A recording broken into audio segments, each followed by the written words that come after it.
काक है। भगवान ने बेटियां बनाई ही क्यों, खबर।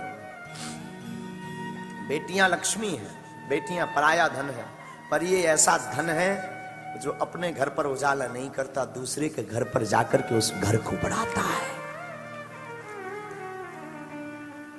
एक बिटिया हमसे पूछ रही थी, कनन बिटिया, महाराज अगर बिटिया धन है तो ये दान क्यों दिया जाता है, इस लक्ष्मी को घर से बाहर क्यों किया जाता है? बेटा ये ऐसा धन है, लक्ष्मी तो चंचल होती ही है एक तो, और दूसरा बेटी रूपी धन ये ऐसा धन है जो दान देने के लिए ही प्राप्त होता है, और ये धन उसी को प्राप्त होता है जिसका पिता दाता होता है। ये बेटियां साधारण गरीबों के घर में नहीं होती, दाता के घर में बेटियां होती हैं। जो बाप दाता हो, देने की सामर्थ्यता रखता हो, जो मां दाता हो, देने की सामर्थ्यता रखता हो, ऐसे घर में बेटियां होती हैं।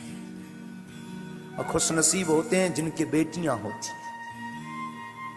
बेटे तो बहू का चक्कर पा करके छोड़ देते हैं, बेटे तो बाप बीमार पड़ा रहे, मां बीमार पड़े रहे, मुश्किल है देखने आए पत्नी के चक्कर में। लेकिन बेटियों को पता लग जाए, बेटियां सिर्फ लोकाचार को डरती हैं, बेटियों का बस चले तो मां बाप को अपने साथ रख लें जिंदगी भर के लिए। बेटियों की चलती नहीं, वरना मां बाप को वो अलग करने ही ना दें।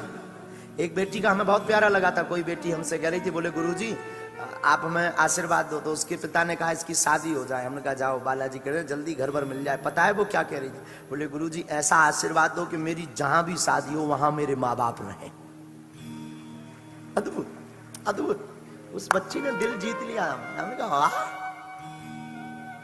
बेटियों का बस चले तो बेटियां माँ बाप को कर। और मुझे लग रहा कि जमाने में अगर बेटियों के पास जिम्मेदारी होती माँ बाप को रखने की, तो आज अनाथालय नहीं होते भारत में। भारत में अनाथालय नहीं होते अगर बेटियों की जिम्मेदारी होती माँ बाप को रखने की। एक भी वृद्धाश्रम या एक भी अनाथालय नहीं होता। वृद्धाश्रम में माँ बाप नहीं होते, माँ बाप बेटियों के पास होते।